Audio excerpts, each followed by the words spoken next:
Très heureuse de vous compter parmi nous, mesdames et messieurs. Bonsoir et bienvenue dans ce flash d'information sur Bamako News TV. Nous débutons ce flash d'information par l'actualité nationale. Lors de la 79e session de l'Assemblée générale des Nations unies, le samedi à New York, le Mali, par la voix de son ministre de l'administration territoriale et de la décentralisation, son Excellence le colonel Abdoulaye Maïga, a vigoureusement dénoncé les récentes déclarations de deux hauts responsables algériens accusés de porter atteinte aux relations bilatérales entre les deux pays. Le porte-parole du gouvernement malien a profité de l'occasion pour saluer la sagesse du président algérien Abdelmadjid Tebboune tout en exprimant une vive désapprobation face aux propos de certains membres de son gouvernement jugés contraires aux engagements fraternels annoncés par l'Algérie. Toujours au pays, la détermination des forces armées maliennes à surveiller et sécuriser l'ensemble du territoire n'est plus à démontrer car elle enchaîne les exploits sur les théâtres d'opération dans la recherche et la traque des réseaux terroristes. Des patrouilles aéroterrestres en série sont menées. Le dimanche 29 septembre 2024, une des patrouilles des militaires maliens a été attaquée par des groupes terroristes dans la partie centrale au Mali.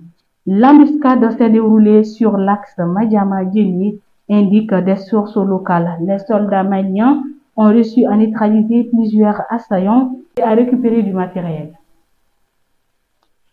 Au quatrième jour du procès, Madame Boiré, Félicie Soro et autres qui se poursuivaient à la cour d'appel, les juges essayaient toujours de démontrer la culpabilité de l'ancienne ministre en charge de finances dans l'achat des équipements militaires, tout comme dans l'achat de l'avion présidentiel.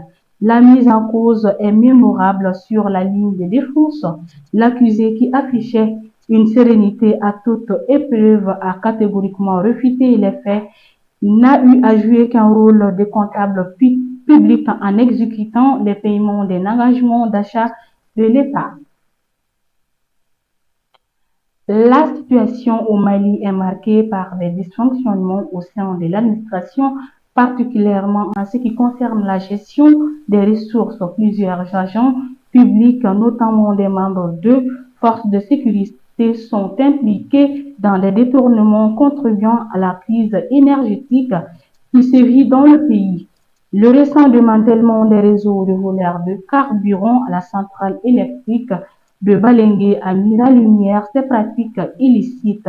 Une opération menée à la centrale électrique de Balengue a permis de démanteler un réseau de voleurs de carburant. La société Énergie du Mali a révélé la découverte de 24 bidons de gasoil impliquant des personnalités de l'administration locale. Parmi les personnes arrêtées figure un commissaire de police et un agent de la garde nationale. Cette révélation a indigné l'opinion publique malienne, soulignant la gravité de l'implication des forces de sécurité dans des actes de corruption.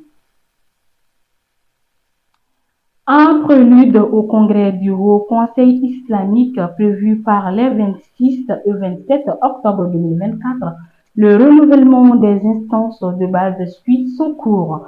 Voilà pourquoi le bureau du district de Bamako a été renouvelé le week-end dernier. Cheikh Mohamed Makiba, un des vice-présidents du bureau national, a pris la tête du Haut Conseil islamique du district à la suite d'une élection conformément au texte statutaire de l'organisation islamique.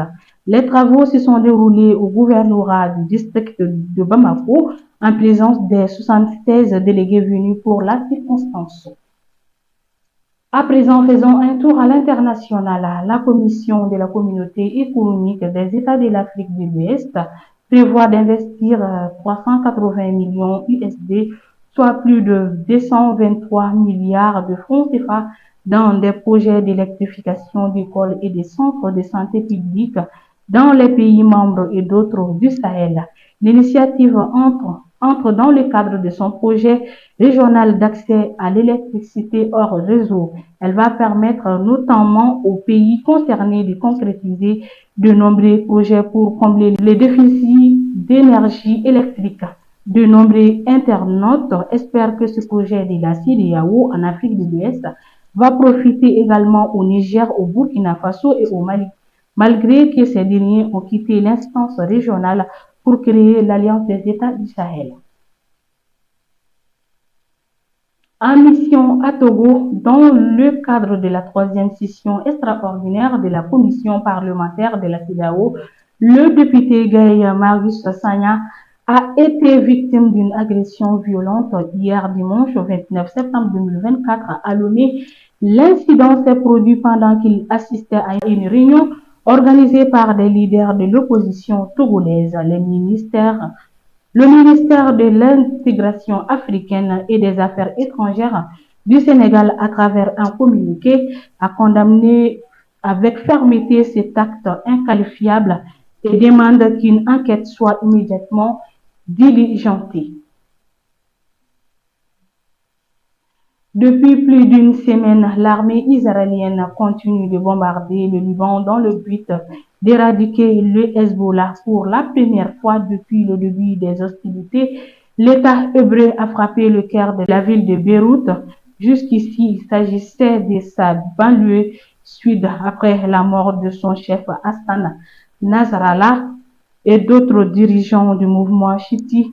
Dans des frappes, Liban, la Syrie et l'Iran ont décrété plusieurs jours de deuil national entamé lundi 30 septembre 2024.